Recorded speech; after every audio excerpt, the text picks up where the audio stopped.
Welcome to Project Jackson, Volume 1. If you're looking at this, then it appears that you've probably gone on to Project Jackson's Facebook page. And the purpose of this is to alert the voters in Aiken and really in South Carolina. We're going to talk about North Augusta trying to build a minor league baseball stadium.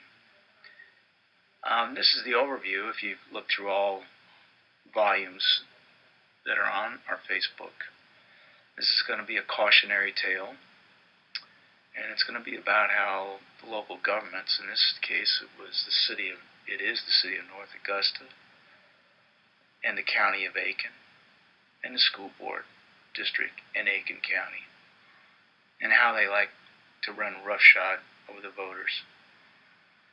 They run roughshod because they agree to pool their public funds, the funds they collect under penalty of law through taxes. That's city taxes, county taxes, school taxes. And you're going to hear about how they all come together under what's known as the TIF law. So they have the color of law that looks official, seems official, they act official. They have resolutions and ordinances, and they cite to this title and that title in the various sections. And when they do all that, they avoid going to the voters to see if they support this massive construction job using public funds for the purpose of supporting a privately owned minor league Class A baseball team. And the reason you ought to watch these slides and the volumes in this series about Project Jackson, this could happen where you live, especially if you live in South Carolina. If you don't even live in South Carolina, you're going to see that most of the states in this country have similar laws that can funnel money to private entities, large amounts of money of taxes, without getting voter approval. A little history on TIFs. They started in California back in 1952. Seems like all the bad ideas start in California. But finally this year, California wised up. They realized it had been misused. The state was in a horrible debt situation. And under the leadership of Governor Jerry Brown, they repealed it this year. But since 1952, something like 49 states have some form of a law in place. You'll hear Georgia has what's called a tax allocation district. It's the same thing. They call them TADs. They're called TIFs here. They might have parade under different names, but it's the same concept holds true. The original idea of these TIFs was to take non-productive property, property like swampland, or polluted property, or a brownfield, or an abandoned factory, which might have some environmental pollutants on it, which makes it undesirable. No developer is going to want to go in and sink that kind of money into it. And it takes that fallow property, it's unproductive, both for the economy and tax-wise. And so this concept started in California. It says, why don't we pool all these taxes we collect? Usually you have multiple entities, the county and the city and the school board in this case. All are collecting taxes on the property. It's very low taxes because the land isn't worth much. If we tell a developer, you develop the property, we'll pool all those taxes that resulted from that development, we'll plow them back into that property you developed with roads, sewers, drainage, recycling, all sorts of things that the local governments can do to help a developer get it. And the effect of that's going to be a productive property which is now down the road will spin off taxes and everybody's better off. That's the theory. Now you're going to find out how that gets somewhat perverted as we go through time to the point that California said we've had enough. This is a little demonstration of how they work. You see that wooded land up there? It's not unlike the wooded line. This is just an example. This is not unlike the wooded property that the city of North Augusta is talking about converting using a TIF, tax increment financing. And so the city says, you know what? We look at that. Boy, that looks blighted to us. They got to say the word blighted because that's the TIF law is based on it. You see maybe 4 or 5 pages in the TIF law in South Carolina are based on defining it, describing it, how you get to it. That's a necessary condition to have a TIF. So North Augusta says, man, let's cut down all those trees. A developer put in a hotel and a 4-level concrete parking deck and a huge baseball stadium with apartments and townhouses and a little bit of retail down in that area. And we'll do that using a TIF, especially because we really want that minor league baseball stadium. So that property up there, because it's just trees and there's nothing productive on it, and there's no development in it. Let's say the current property taxes are about $12,000. That's close to what we have in our current situation, but this is just for illustration purposes. The total tax is $12,000. It's just split $3,000 for the city, $3,000 for the county, and about $6,000 for the schools. That's basically the ratio that we're dealing with here in Aiken County, South Carolina. So then the city says, well, if we get a developer to come in and build all this stuff, like the hotel, and we'll have them put in townhouses and apartments and retail. So all those kind of like those white structures down there in this schematic you'll see. Then, and the baseball owner says, oh yeah, I'll bring a hotel. If I bring a hotel, you build me a stadium, right? The city says, sure, we'll build you a stadium. So how do they do that? Well, they put all these assets in there, development, chop down all the trees, and as a result of all the hotels and the apartment and the parking and everything they put in there, the taxes go up quite a bit because it's based on value. So now let's say the taxes are now going to be $1.5 million. Well, remember, we have a TIF. And because we instituted a TIF, the school board, the county went along with the city keeps the $1.5 million in the taxes that are now being spun off. The county still gets their basic $3,000. They don't get any more money. The schools, they just get the $6,000.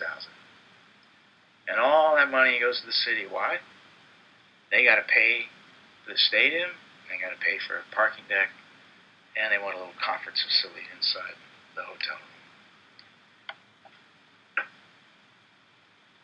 Now, where is this TIF that North Augusta wants to build?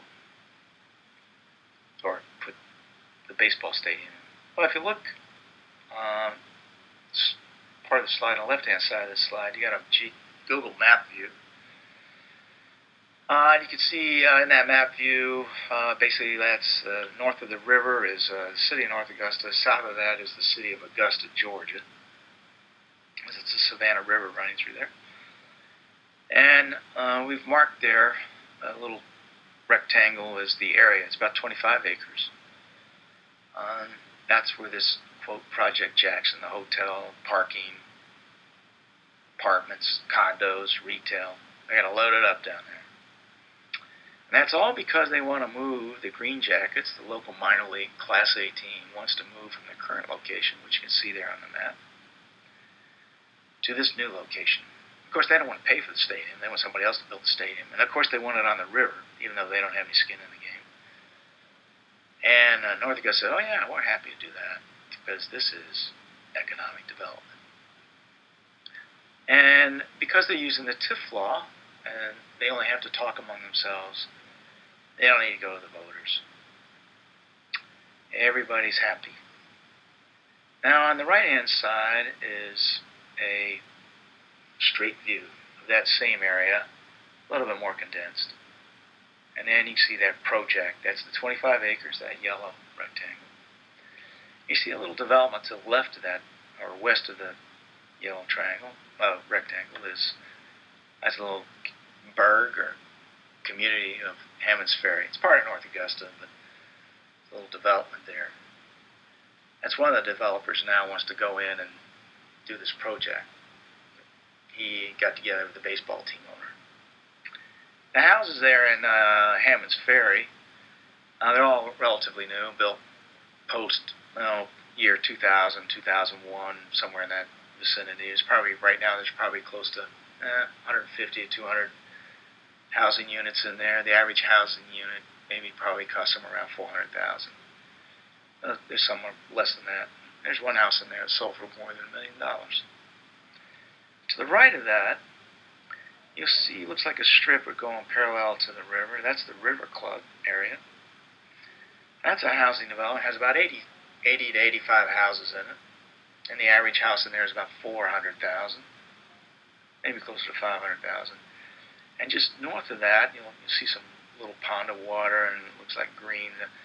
That's the River Club golf course. Well, now you know where Project Jackson is going to be relative to North Augusta, Augusta, Savannah River. Now let's flesh it out, give it a little detail. Remember that wooded area we talked about when we were given the example? That's pretty much what's down there now. In that area where now you see this schematic on this slide, and all those woods are going to be ripped down. We're going to improve it with roads, concrete stadiums, concrete parking garages, retail, whatever. And you'll see behind the upper right-hand corner of that schematic diagram, you see some ponds of water. That's what's called the brick pond parks. And doing all this development, we're told by the mayor and all his assistants, oh wow, they're going to remain pristine. They're going to be great. Most people aren't buying that. That's fine. It'd be a shame. It's going to ruin the park. Noise, lights. Nature just doesn't cotton to that, and they'll move on. The birds and the wildlife down there are not going to stick around. Anyway, let's get back to Project Jackson. You see, the stuff that doesn't have geometric diagrams around it or outlined around it, that's all private development. They got apartments, housing, whatever. Typical architectural conceptual diagram. Within that, we've outlined in blue, this is stuff that they're going to use this TIF. Remember, they're going to raise development, and that private development is then they're going to siphon off the tax money that comes from that, and in that they're going to build a stadium because they have a 5,000 seat stadium. They now got to have a place to park the cars because they're cramming everything into 5 acres. They got to build a 4-level concrete parking deck right up against the brick ponds. And you can see what they're plowing into each one of those projects. It's interesting that a hotel, somehow the city thinks they need to subsidize a hotel with a $6 million conference center. Now, think about it. Most hotels build conference facilities because that's how they make their money. But for some reason, the city thinks, no, we need to put taxpayer money into that. And you can see, if you add those up, it comes to about a $42 million taxpayer-funded project. Now, probably noticed earlier that the total taxes added up to something like $75 million over 30 years. And that's because they got to float bonds and they got to service the bonds over 30 years, the 30-year bonds, and so you end up over time, you spend more money. But the upfront cost is about $42 million. The stadium will, of course, pretty much obliterate the Greenway. The Greenway will have to take a left-hand turn as it's coming down along the river and go up to the road and then go down Railroad Avenue. This could be a shame. But that's what we call progress.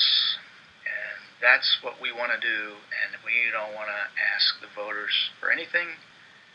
We just call up our colleagues at the school board, county, and let's just pool the money, and this makes it for us. This is, and to summarize, Volume 1 of this little critique of project, a cautionary tale. We talked about the TIF law, talked about how it's meant to be used, and now how we're perverting it in the case of Project Jackson.